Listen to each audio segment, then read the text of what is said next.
Gold, trusted gold buyers. మీరు తాకట్టు పెట్టిన బంగారాన్ని విడిపించి ఈ రోజు ఉన్న మార్కెట్ ధరకు కొనబడను.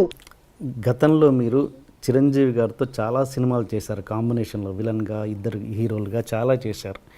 విలన్గా చేశాను, ఇద్దరు హీరోలుగా కూడా చేశాను. మీరు లాస్ట్ సినిమా నాకు తెలిసినంత వరకు కొదమసింహం అనుకుంటాను, అంతేనా? దాని తర్వాత నాకు గుర్తులే. పట్టణం వచ్చిన పతివతర చేశాం, రంగా చేశాం, చక్రవర్తి చేశాం, దాని తర్వాత కొదమసింహం.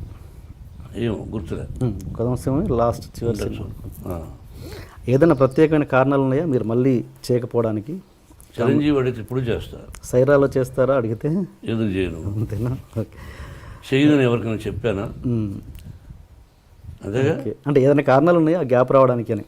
నిజమైన కారణాలు నాకు తెలిసిలేవు, అతనికి లేవు అని నేను అనుకుంటాను. Okay okay. మీరు ఇంతగా నన్ను ప్రశ్నిస్తుంటే ఎదిరిస్తున్నారు, బట్ మీరు పొలిటికల్గా ఉన్నప్పుడు ఏ జర్నలిస్ట్ ఎదిరించడం అంటే అప్రస్తుతంగా మాట్లాడినప్పుడు ఓకే అడగద్దంటాను. ఎదిరించడం వేరు, తిరగబడడం వేరు. బట్ రెండు చేయలేదు. ఇదే స్పీడ్ మీరు పొలిటికల్ లీడర్గా ఉన్నప్పుడు కాలేదు. జర్నలిస్టులని అంత ఎందుకు మీరు అంటే పొలిటికల్గా అంత స్ట్రాంగ్ కాదనా? అంటే మీరు మీరు రాజ్యసభ సభ్యుడిగా ఉన్నప్పుడు ఆ ఇంటర్వ్యూస్లలో ఇంత హార్ష్గా ఉన్నారా మీరు? హార్షా? ఇది మీకు హార్ష్ అనిపిస్తుంది? హార్ష్ మీన్స్ మీరు ఎక్కువగా మీరు ఇంత చనువుగా ఉండేవాళ్ళు కాదు. బ్రదరు, కొంతమంది మాట్లాడే విధానాన్ని బట్టి మాట్లాడే క్వశ్చన్స్ ఏదో రఫ్ అండ్ టఫ్గా అడుగుతారు. అది వాళ్ళకి ప్రాక్టీస్ అయిపోయింది కొంతమంది రాజకీయ నాయకులకు, కొంతమంది జర్నలిస్ట్ సోదరులకి. ఎందుకంటే వాళ్ళు అడుగుతున్నది కొంతమంది రాజకీయ దొంగల్ని. ఆ కొంతమంది జర్నలిస్టు సోదరులు అవినీతి పరులైనటువంటి కొంతమంది రాజకీయ నాయకులను అడిగి అందరినీ ఒకే విధంగా అడుగుతారు. నన్ను ఎవరో ఒకరి ఇబ్బంది పెట్టారు, కానీ నేను ఎందుకు భయపడాలి? ఇప్పుడు ఎక్స్పెక్ట్ చేసింది. బట్ మీరు కూడా చెప్పండి. జర్నలిజం అంటే కీ హోల్ జర్నలిజం చేయకూడదు. ఆ జర్నలిజంలో కూడా కొన్ని సిద్ధాంతాలు ఏం అడగచ్చు, ఏం అడగకూడదు. బట్ అవి మించి అడుగుతూ ఉంటారు కొంతమంది. మీరేం అడగలేదు, ఒకటి అడిగారు, ఎప్పుడు మీరు మీ గర్ల్ ఫ్రెండ్ ఉండిందా అన్నది అప్రస్తుతం. అంటే ఇలా అన్నప్పుడు ఎవరికైనా కోపం వస్తుంది. ఏం మాట్లాడుతున్నావు ఆయన అంటారు. But anyway, welcome. Okay. And నేను ఇప్పుడు ఆఫ్ ద స్క్రీన్ మాట్లాడేది ఏంటంటే, మీరు ఇంతకుముందు ఒక మాట అన్నారు, ఫలానా రాజ్యసభ సభ్యుడిగా ఉన్నప్పుడు నేను ఇంత అన్నారు, గుర్తుందా? అది చెప్పండి. అది చెప్పడానికి మీకు క్వశ్చన్ అడిగాను. ఏం అడుగుతారు? మీరు ఇంతకుముందు చెప్పారు ఆఫ్ ద స్క్రీన్, రాజ్యసభ సభ్యుడిగా ఉన్నప్పుడు మీరు నాకు అన్ని తెలియదేయడం లేవు, అప్పుడు నేను చెప్పలేకపోయాను అన్నారు. మీరు గుర్తుందా మీకు? అది చెప్పడానికి నేను క్వశ్చన్ వేసాను యాక్చువల్గా. అవునండి. రాజ్యసభ సభ్యుడిగా ఉన్నప్పుడు 20 సంవత్సరాలు 1995 ఫస్ట్ టైం వెళ్ళాను. మహానుభావుడు రామారావు గారు, చంద్రబాబు ఇద్దరు పంపించారు. ఓకే.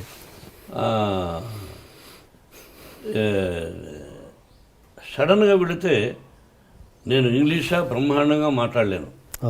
అప్పటికంటే ఇప్పుడు కొంచెం బెటర్.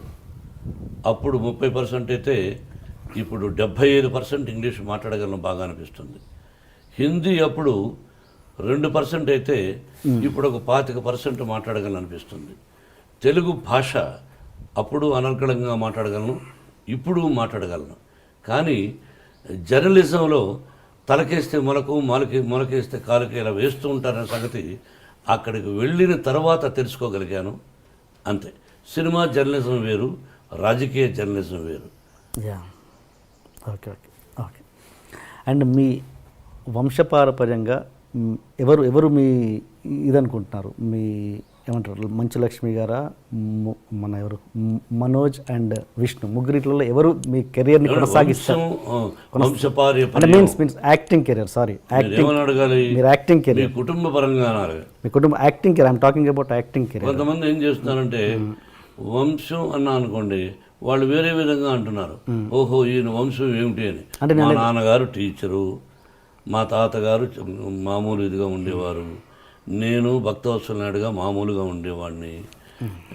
ఏ విషయం మేమేమో రాజులం కాదు, రాజవంశం అని చెప్పుకోవడానికి కష్టపడి వచ్చిన వాడం, మధ్యతరగతి కుటుంబం వాడం. కుటుంబంలో మీరేమన్నారు? కుటుంబంలో యాక్టింగ్ కెరియర్, మీ నేను టాకింగ్ అబౌట్ యాక్టింగ్ కెరియర్. మన చేతుల్లో ఏమీ లేదు బ్రదర్. వాళ్ళ ఇక్కడ సినిమా రంగం అనేది అదృష్టంతో కూడా కూడుకున్న పని.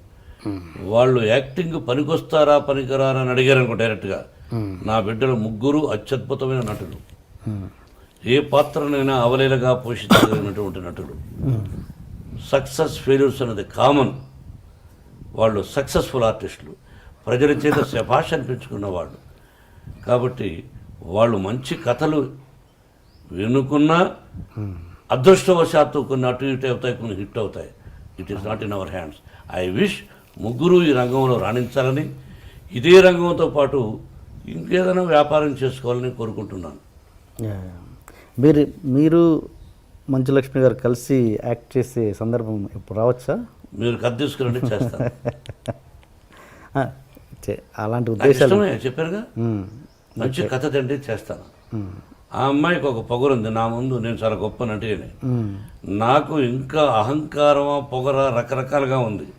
నా ఎదురుగా ఎవరినో యాక్ట్ చేస్తే వాళ్ళకంటే నేను శభాష్ అనిపించుకోవాలి, నేను శభాష్ అనిపించుకోవాలి సినిమా చూసి అనే పొగరు నాకు ఉంది. సినిమా ఎవరైనా కథ తయారు చేసుకోవడం చేద్దాం. ఆ అమ్మాయిని ఏ సీన్లో కనిపించలేకుండా చేస్తాను. ఓకే ఓకే నటుడుగా. అదే. అండ్ ఇంకా మీరు ఈ కమర్షియల్ ఎలిమెంట్స్ పక్కన పెట్టి, లైక్ మీరు బాలీవుడ్లో దంగల్ లాంటి సినిమాలు, అలాంటి సినిమా దంగల్ అమీర్ ఖాన్ చేశాడే దంగల్ అంటే అమ్మాయితో అమ్మాయిలు కుస్తీ అలాంటి అంటే ఎలాంటి కమర్షియల్ ఎలిమెంట్స్ లేకుండా, ఈ పాటలు ఫైట్లు ఇలాంటివి లేకుండా మీలాంటి నటులే చేయగలరు కదా, అద్భుతమైన నటన. అలాంటివి ఎందుకు చేయలేకపోతున్నారు మన హీరోలు? తీయాలని మన హీరో ఇతరుల గురించి నేను మాట్లాడాను. నేను తీయాలని కోరుకుంది. ఈ మధ్య నాకు 2-3 ఫెయిల్యూర్స్ వచ్చాయి, అందుకని డబ్బు పోగొట్టుకున్నాను. ఇప్పుడు ఈ సినిమా గాయత్రి హిట్ అయింది అనుకోండి, ఆ టైప్ ఆఫ్ కథ ఎవరైనా తెచ్చారనుకోండి, అది ప్రాక్టికల్. కొంతమంది ధైర్యం చేస్తారు. నేను కొన్ని సినిమాలు ధైర్యం చేశాను, మీకు అర్థమైందా? కాబట్టి ధైర్యే సాహసే లక్ష్మి అంటే ఇక్కడ లక్ష్మి ఉండాలి. ధైర్యే సాహసే లక్ష్మి అన్నారు అంటే లక్ష్మి ఉంటేనే ధైర్యం వస్తుంది. అదే నీకు అర్థం కదా? అటువంటి చేయడానికి నాకు అభ్యంతరం లేదు. మా గురువుగారు ఎప్పుడూ తీశాడు మనుషులంతా ఒకటే అని. నేను యాక్ట్ చేశాను. ఓకే అండి, ఇప్పుడు గాయత్రి సినిమా గురించి మాట్లాడుకుందాం సార్. ఫిబ్రవరి 9వ తారీఖున ఉదయం వాటితో మహాశివరాత్రి ఇంకా 2-3 రోజులు ఉందనంగా గాయత్రిని, అత్యద్భుతమైన గాయత్రి మంత్రం, గాయత్రి దేవి, 24 అక్షరాలు, 24 దేవుళ్ళు ఉన్నారు దానిలో. అటువంటి గాయత్రి మంత్రం, ఆ పేరు విష్ణుబాబు పెట్టాడు. అది ఫిబ్రవరి 9 రిలీజ్ కాబోతుంది. విభిన్న పాత్రలు పోషించాను. అడగండి. మీరు ప్రతి సినిమా రీమేక్లు ఎందుకు తీసుకుంటారు? Most of the movies remakes ఎక్కువగా ప్రిఫర్ చేస్తుంటారు, మీరు ఎందుకు? లేదే రీమేక్లు అల్లరిమొగుడు రాఘవేంద్ర గారి రీమేక్ ఓకే ఉన్నాయి, నేను పర్సెంటేజ్ ఎక్కువగా ఉంటుంది, రీమేక్స్కి ఎక్కువ ప్రిఫర్ చేస్తారు అన్నది. చాలామంది ఇష్టపడతారు. మీరు హిస్టరీ తీసుకుంటే పేర్లు చెప్పను. ఓకే, రీమేక్ కోసం వెతకం, దొరికితే రైటర్ వచ్చి చెప్తాడు, సార్ పలానా లాంగ్వేజ్లోనే తీసి చూద్దామని అంటాం. బాగుంటే ఓకే. రీమేక్లు కూడా ఫెయిల్ అవుతుంటాయి కొన్ని. మలయాళంలో కొన్ని పిక్చర్స్ కొన్నాను నేను, అన్నీ హిట్గా 1-2 ఫెయిల్ అయినాయి.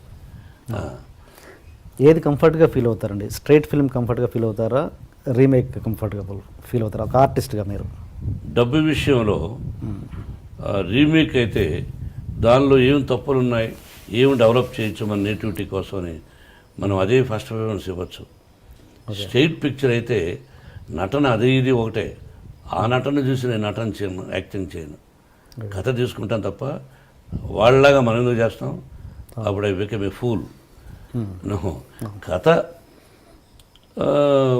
ఒరిజినల్ స్టోరీ అయితే కొంచెం డబ్బు కూడా ఎక్కువ ఖర్చు అయ్యే అవకాశాలు ఉంటాయి. And for more videos, please subscribe to iDream. Please subscribe to iDream. Please subscribe iDream. And please subscribe to iDream. For more videos, subscribe to iDream. please like, share and subscribe to the channel. Congratulations, iDream. Subscribe to iDream. Subscribe to iDream. So subscribe to iDream Media. iDream ki iDream team andarki huge congratulations. Please subscribe iDream Media. Please subscribe to iDream. Subscribe iDream. Please subscribe to iDream. I dream అంటే నా కళల ఛానల్ను subscribe చేసుకున్న నోరు తిరుగుతలేదు.